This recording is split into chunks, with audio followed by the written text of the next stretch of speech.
ఇంతకాలం సినిమా నిర్మాణంలో తన్నములుకనైనటువంటి ఆ నిర్మాత ఇప్పుడు రాజకీయాలపై మనసు పడ్డారా? డిస్ట్రిబ్యూటర్గా ఎస్విసి సినిమా అధినేతగా ఇండస్ట్రీలో అచిర కాలంలోనే ఓ లెవెల్కు ఎదిగిపోయిన ఆ నిర్మాత రాబోయే ఎన్నికల్లో చట్టసభలకు వెళ్లేందుకు ఉవ్వులూరుతున్నారు. ఇంతకీ ఆ నిర్మాత ఎవరు తెలుసుకోవాలంటే వాచ్ ది స్టోరీ.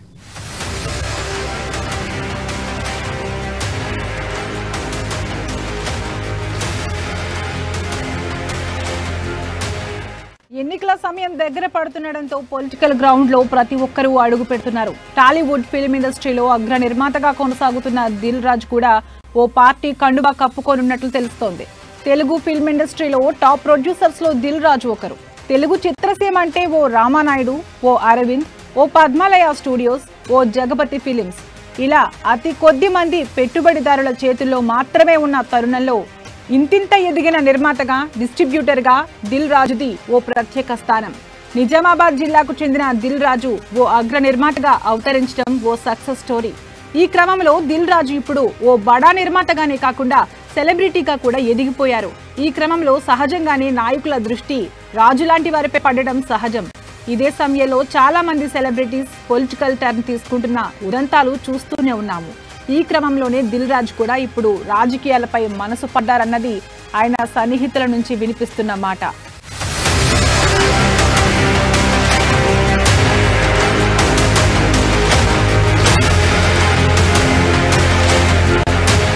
హాత్ సే హాత్ జోడో యాత్ర పేరుతో రేవంత్ నిజామాబాద్ పర్యటించారు. పర్యటనలో దిల్ రాజు నిర్మించిన ఆలయానికి వెళ్లడం, దిల్ రాజుతో ప్రత్యేకంగా భేటీ అవ్వడంతో ఈ చర్చ ప్రారంభమైంది. నిజామాబాద్ జిల్లా నర్సింగ్పల్లి అనే తన సొంత గ్రామంలో నిర్మించిన వెంకటేశ్వర స్వామి ఆలయానికి రేవంత్ ని పిలిచి మరీ ప్రత్యేక పూజలు చేయించడం వెనుక దిల్ రాజు పొలిటికల్ ఎంట్రీకి బీజం పడ్డట్టేనన్న చర్చకు తెరలేచింది. అయితే అటు బలగం సినిమా సమయంలో మంత్రి కేటీఆర్ తోనూ ఆయన చనువుగా ఉండటంతో అధికార బీఆర్ఎస్ ను కాదని రాజు కాంగ్రెస్ వైపు ఎందుకు చూస్తారనే చర్చ కూడా మరోవైపు ఉంది.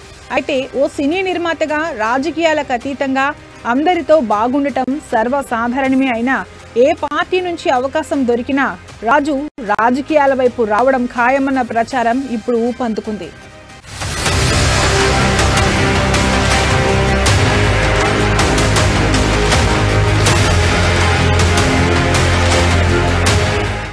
నిజామాబాద్ రూరల్ నియోజకవర్గంలో అధికార పార్టీ నుంచి ఇప్పటికే బాజిరెడ్డి గోవర్ధన్ బలమైన లీడర్గా ఉన్న నేపథ్యంలో మరోవైపు కాంగ్రెస్ నుంచి టికెట్ ఆశిస్తున్న మాజీ ఎమ్మెల్సీ భూపతి రెడ్డి ఉన్నప్పటికీ ఇంకా ఆయన అభ్యర్థిత్వం అయితే ఇప్పటికైతే ఖరారు కాలేదు. ఈ క్రమంలో దిల్ రాజు వంటి పాపులర్ నిర్మాతను బరిలో నిలిపితే ఎలా ఉంటుందని కాంగ్రెస్ అధిష్టానం ఆలోచిస్తున్నట్లు తెలుస్తోంది. మరోవైపు బాజిరెడ్డి వంటి వారు అనూహ్య పరిణామాలేమైనా ఏర్పడి నియోజకవర్గ మార్పు జరిగితే అధికార బీఆర్ఎస్ నుంచి కూడా దిల్ రాజుకు డోర్స్ ఓపెన్ గానే ఉన్నట్లుగా కూడా మరో ప్రచారం జరుగుతోంది.